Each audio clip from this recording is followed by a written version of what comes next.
Hi, I have problem with my battery. So I think it's just a corrosion. I'm going to check if it works. So if your battery,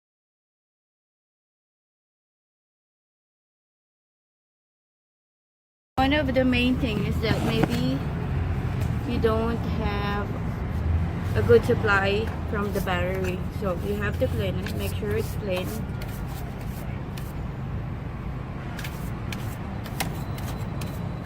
You also have to check if there's a corrosion like this. There's a green thing or something. You have to clean that part. Unfortunately, I don't know where's my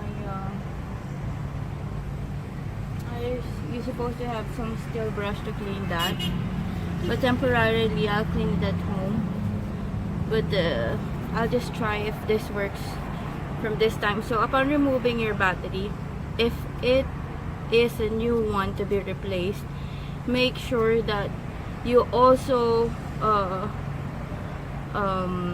prepare some computers or bring it to the shop itself if you don't know how to fix it, because you must have at least an OBD2 you can purchase, because the new cars are so critical now. They are so difficult to use, high technology, and it requires electronics and computer restarts. Okay, so for this, if you're removing, ladies out there especially, if you are removing a battery for emergency, you don't have anybody to help you, always remember to remove the negative and then the positive first. And when you are about to return, and you're returning the battery, you have to first put the positive before the negative. Okay, so don't be afraid. There's no current at this particular moment in time, and don't tie it so much, because maybe it won't work. Then you have to do a second plan.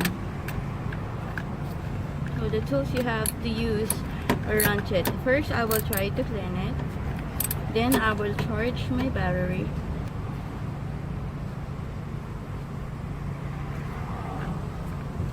Sigurado kung tight na siya, pero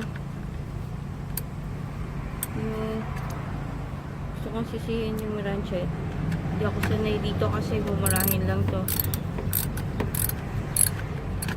Okay then, so now we have to put back the negative. So my konti siyang spark working. I'll check if this works. And I wish.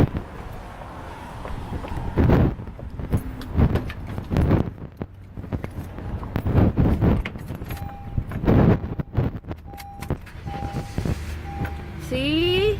Battery corrosion. This is one of the toolkit para just all the ladies, their moms. Basic. So, one of my basic tools. Yan. So, kanina ayaw niya gumana. Isang bagay alam ko na I'm running out of gas. So, kailangan tumakbo ko na ako ngayon sa fuel station. So, para feed ko ang aking sasakyan. There are a few more important things we have to know. First, those locks should be clean.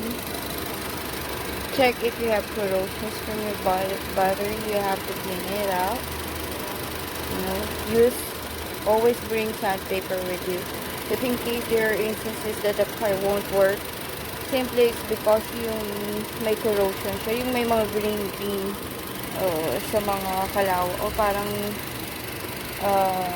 powdered something. I don't know how to say that or how I call it. So check mo rin kung yung oil mo, yung mga water fluid liquids are all okay. So I think I really need to clean my engine. So I need to have Acra or WD-40.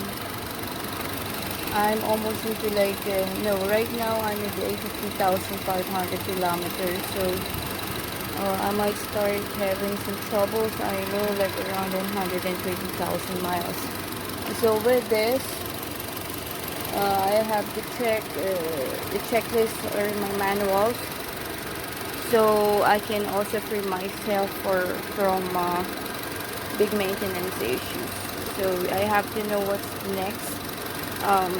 I know for sure that sooner or later I have to check my transmission fluids.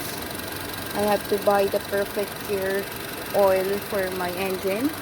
I also have to maintain a proper check from 5,000 to 10,000 miles kung tama yung fluids ko, or I change the engine oils, filters, everything. So yung throttle din kailangan malinis lagi.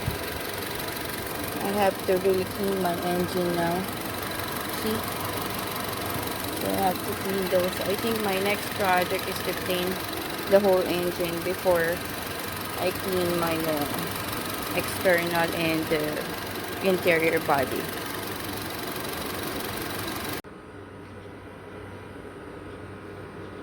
This